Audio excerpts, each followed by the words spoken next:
Iran ने बड़ा missile attack किया है कुवैत के ऊपर और बताया जा रहा है फतह मिसाइल फायर की गई है ईरान की तरफ से, आईआरजीसी की तरफ से, और कुवैत में एक एयरबेस को तबाह कर दिया गया है। ये वो एयरबेस है जहां से अमेरिका की तरफ से हमले किए गए। देखिए, ये अब से थोड़ी देर पहले की ही खबर है। आज सुबह के वीडियो में मैंने आपको बताया था कि किस तरह से अमेरिका के कई ड्रोन्स गिरा दिए हैं ईरान ने। उसके बाद अमेरिका की तरफ से ईरान के 3 द्वीपों पर हमले किए गए। गोरुक पर हमला किया गया, सिरिक पर हमला किया गया और केशम आइलैंड्स पर हमले किए गए। इन तीनों द्वीपों पर टॉमहॉक मिसाइल से हमला किया गया, ऐसा बताया जा रहा है, और फाइटर जेट का भी इस्तेमाल किया गया। ड्रोन अटैक्स भी किए गए अमेरिका की तरफ से, और इस हमले का जवाब ईरान की सेना ने महज 1 घंटे के अंदर दे दिया।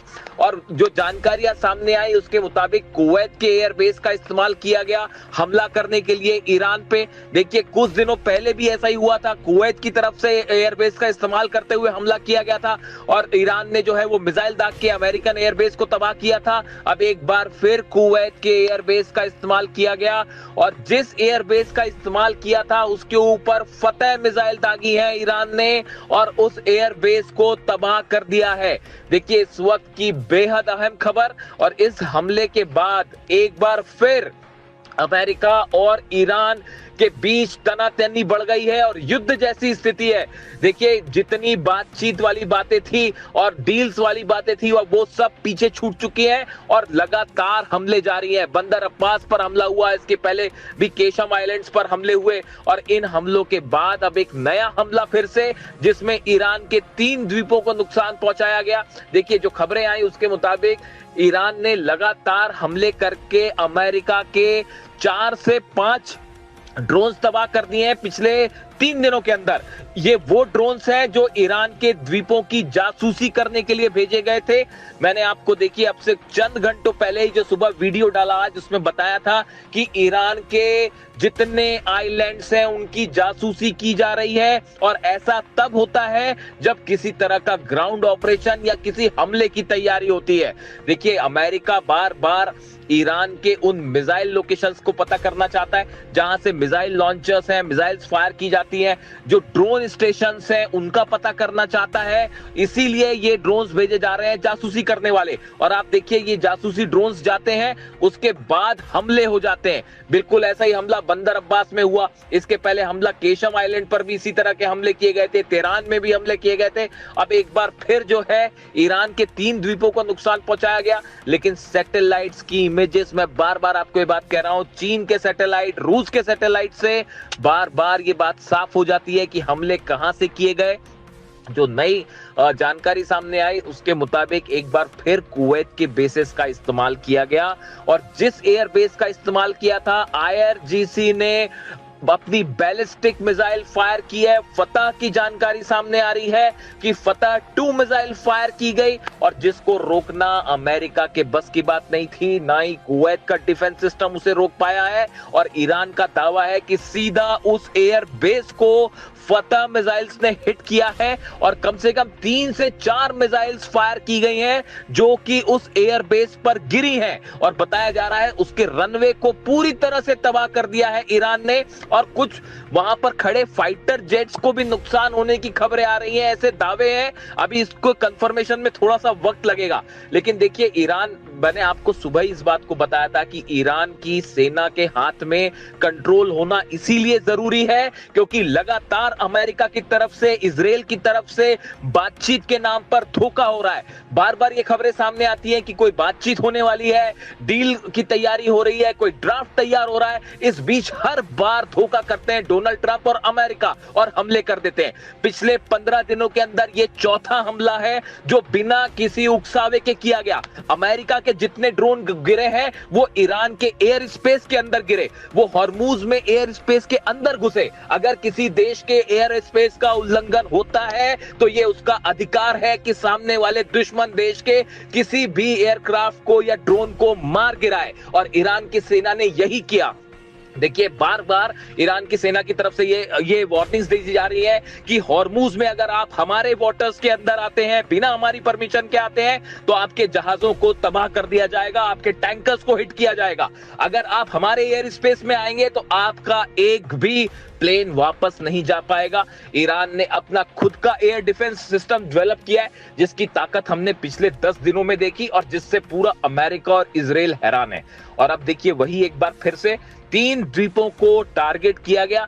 ये साफ था, जिस तरह से ड्रोन्स भेजे गए, जासूसी ड्रोन्स भेजे गए, MQ-9 रिपर ड्रोन्स भेजे गए, इससे ये साफ था कि किसी ना किसी तरह के हमले की तैयारी चल रही है। और बार बार अमेरिका ईरान के उन लोकेशंस को पता करता है जहां से मिसाइल्स फायर होती है और उन्हें ही तबाह करने की कोशिश की जा रही है। देखिए ये एक रणनीति के तहत हो रहा है। जिस तरह से इजराइल लगातार लेबनान पर हमले कर रहा है, गाजा पर हमले कर रहा है, ये हमले एक पॉलिसी के तहत होते हैं कि सामने वाले देश को आप लगातार उलझाए रखें। बिल्कुल ऐसा ही काम अब अमेरिका की सेना भी कर रही है। देखिए डोनाल्ड ट्रंप हॉर्मूज में कुछ नहीं कर पा रहे, अपने जहाजों को नहीं निकाल पा रहे हैं, हॉर्मूज को खुलवा नहीं पा रहे। ऐसे हालात में लगातार ये साबित करने की कोशिश हो रही है कि अमेरिका अभी भी पावरफुल है और ईरान के ऊपर लगातार हम हमले कर रहे हैं, ये दिखाने की कोशिश हो रही है। जबकि हकीकत ये है कि आप नोट करिए, पिछले 15 दिनों के अंदर चौथी बार ऐसा हुआ कि जब हमला हुआ और चंद घंटों के अंदर ही, बल्कि चंद मिनटों के अंदर ईरान की सेना ने पलटवार कर दिया और जबरदस्त पलटवार किया गया। पिछली बार भी जो है फतह मिसाइल का इस्तेमाल किया गया था कुवैत पर, और इस बार फिर फतह मिसाइल से जोरदार हमला किया गया है और बताया जा रहा है इससे खासा नुकसान हुआ है। देखिए अब हालात ये हैं कि इन नए हमलों के बाद एक बार फिर उस ड्राफ्ट की जो चर्चा हो रही थी, तमाम कंडीशंस की चर्चा हो रही थी, डोनाल्ड ट्रंप का बयान आया पिछला कि न्यूक्लियर डील को लेकर विस्तार से एक बड़े ड्राफ्ट पर प्लानिंग हो रही है। ये सब के सब दावे अब जो है फिर से दरकिनार हो गए हैं और हकीकत यह है ईरान की तरफ से संदेश बिल्कुल साफ है कि किसी भी तरह से बातचीत के नाम पर कोई धोखा अब नहीं चलेगा। अगर किसी भी तरह का हमला होता है तो जहां से हमला होगा उस बेस को तबाह कर दिया जाएगा। और यही फिर से एक बार देखने को मिला है। अब हालात ये हैं कि पूरे 12 देशों के जितने एयर बेसेस हैं, जितने वाटर स्टेशन है, पानी के ठिकाने हैं, वो सब के सब ईरान के निशाने पे हैं। अब ये डोनाल्ड ट्रंप को तय करना है कि वो जंग करना चाहते हैं या मामले को शांति से खत्म कर देना चाहते हैं। देखिए तमाम दुनिया के एक्सपर्ट्स ये कह रहे हैं कि डोनाल्ड ट्रंप के पास अब कोई चारा नहीं बचा है। ईरान की सेना भयंकर गुस्से में। कल देखिए जिस तरह से मसूद पेजेश्कियान साहब के इस्तीफे की खबरें फैलाई गई, अभी तक ये बात साफ नहीं है। ईरान की तरफ से कहा जा रहा है कि उन्होंने कोई इस्तीफा नहीं दिया, लेकिन फिर भी जिस तरह के दावे हुए कि उन्होंने इस्तीफा दे दिया है, इस तरह की तमाम बातें, अभी इसके बारे में तस्वीर अभी भी साफ नहीं है।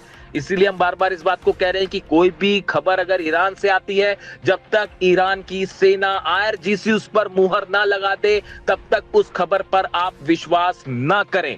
देखिए लगातार वेस्टर्न मीडिया की तरफ से तमाम खबरें आ रही हैं, कई ईरान पर नुकसान की खबरें आती हैं, कभी ईरान में असंतोष की खबरें आती हैं, लेकिन हकीकत यह है बीती रात एक बार फिर तेहरान में लाखों लोग जमा हुए और सबने अल्लाहू अकबर के नारों से पूरा ईरान गूंज रहा है। और ईरान की जनता पूरी मजबूती के साथ अपनी सेना के साथ खड़ी हुई है और उसका कहना है कि हम सेना के साथ हैं, सेना के हर फैसले के साथ हैं। और इन हालात में ये ताजा हमलों ने एक बार फिर ईरान और अमेरिका को आमने सामने खड़ा कर दिया है और पूरा अरब एक चिंगारी से बड़ी जंग फिर छिड़ सकती है और पूरा मिडिल ईस्ट, पूरा अरब देश एक बार फिर जो है वो जंग के मुहाने पर खड़े हुए हैं। अब यहां से देखिए आगे क्या डेवलपमेंट होता है, क्या ईरान की तरफ से और हमले होते हैं या अमेरिका इसका बदला लेने के लिए फिर हमले करता है। इससे जुड़ा जो भी अपडेट होगा वो मैं आप तक पहुंचाऊंगा। Thank you so much.